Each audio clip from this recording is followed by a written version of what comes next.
Welcome friends.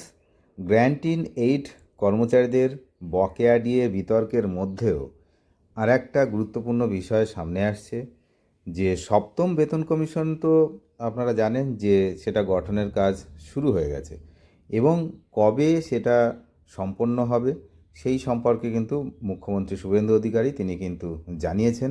তো বেতন কতটা বাড়তে পারে সেটা তো পরের ব্যাপার, কিন্তু সপ্তম বেতন কমিশন কার্যকর কবে থেকে হবে তেমনটা কিন্তু উনি জানিয়েছেন। এবং একই সঙ্গে এটাও কিন্তু জানা যাচ্ছে যে অষ্টম বেতন কমিশন অর্থাৎ সপ্তম বেতন কমিশন এখনও লাগু করা যায়নি, এখনও চালুই হয়নি, কিন্তু এর মধ্যেই অষ্টম বেতন কমিশন, পশ্চিমবঙ্গ সরকারের অষ্টম বেতন কমিশনের কিন্তু একটি খবর সামনে আসছে। তো সেই বিষয়ে কিন্তু আমরা আলোচনা করব যে সপ্তম বেতন কমিশন সবচেয়ে বড় বিষয় হচ্ছে যে কবে থেকে কার্যকর হবে।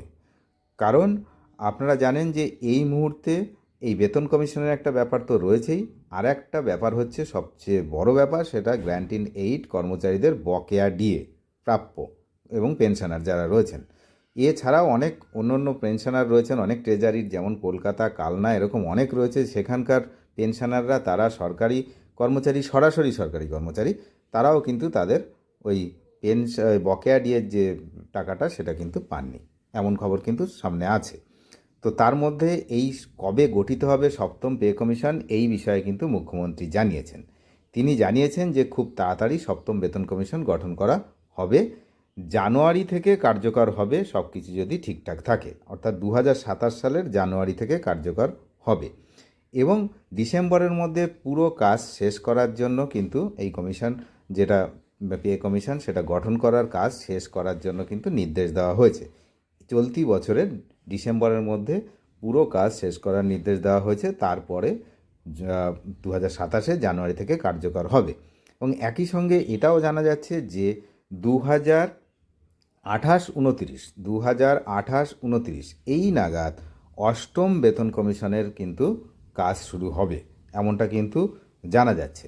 তো এই সরকার কমিশন, যে বেতন কমিশনগুলো যেগুলো রয়েছে, যেহেতু আপনারা জানেন যে সেন্ট্রাল গভর্নমেন্ট তাদের অষ্টম বেতন কমিশন লাগু করতে চলেছে, তো সেক্ষেত্রে কেন্দ্রের সঙ্গে সমান সমান যদি যেতে হয় তাহলে আমাদেরও অষ্টম বেতন কমিশন লাগু করতে হবে।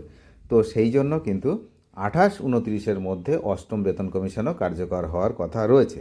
এবার আসি আমরা বেতন বৃদ্ধি সম্পর্কে। দেখুন, বেতন তো যা জানা যাচ্ছে, এবং যারা এই বিষয়ে যারা এক্সপার্ট তারা যে জানাচ্ছেন যে সপ্তম বেতন কমিশন যদি চালু হয় তাহলে কিন্তু প্রায় হচ্ছে 2.5 গুণ মতো বৃদ্ধি পাবে, এবং যদি অষ্টম বেতন কমিশন চালু হয় সেক্ষেত্রে বৃদ্ধির সংখ্যাটা অনেকটাই হবে। সুতরাং বেতন তো বৃদ্ধি হবেই, এটা তো ঠিকই আছে, কিন্তু আমাদের মেন যেটা ফোকাস থাকছে যে কবে থেকে লাগু করা হচ্ছে এই বেতন কমিশনগুলো, পে কমিশন যেগুলো রয়েছে সেগুলো কবে থেকে লাগু করা হচ্ছে, সেইটাই হচ্ছে আমাদের এখন দেখার বিষয়। তো কোনো কর্মীর মাইনে যদি সপ্তম বেতন কমিশনে যদি হচ্ছে ধরুন এখন রয়েছে তার 30,000 টাকা, তাহলে সপ্তম বেতন কমিশন গঠন হলে সেই কর্মীর বেতন কিন্তু প্রায় 60,000 টাকার বেশি হওয়ার সম্ভাবনা রয়েছে। সুতরাং বেতন তো বৃদ্ধি হবে, সেটা ঠিকই আছে, কিন্তু সেটা লাগু কবে হবে এবং কবে থেকেই পে কমিশন গঠন হবে সেটাই কিন্তু আমাদের তাকিয়ে থাকার বিষয়। কারণ আমরা বিগত দিনে দেখেছি যে এই পে কমিশনগুলো গঠন করতে বছরের পর বছর সময় নিয়ে নেয়।